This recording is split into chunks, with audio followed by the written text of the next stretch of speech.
Recording by Rajiv rocks. बोरी कोई के सिंगार सेंट दहिया में मार हमारा से मिले आया। हम करो नवेट तू करिया न लेट ककरो से न डरिया। बोरी कोई के सिंगार सेंट दहिया में मार हमारा से मिले आया। हम करो नवेट तू करिया न लेट ककरो से न डरिया।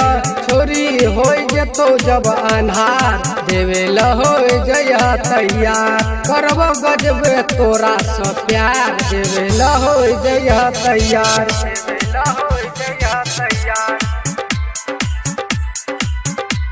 करब गजबे तोरा से प्यार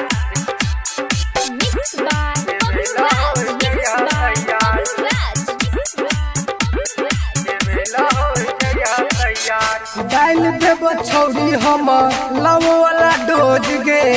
एक बेर लबही तो मंगवी रोज रोज गे। सुबह हम छौरी गे तोहर पूरा बदन गे। सच कहे छियो तोर लग बड़ा मन गे।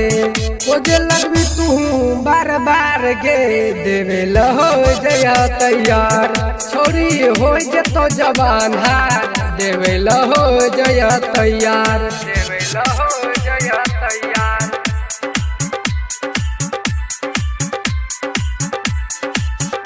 छोरी हो जतो जवान हार देवे ल हो जया तैयार। मौका न जाए दीह छोरी के हाथ से। मन लाग लगतो तोहरे के मुलाकात से।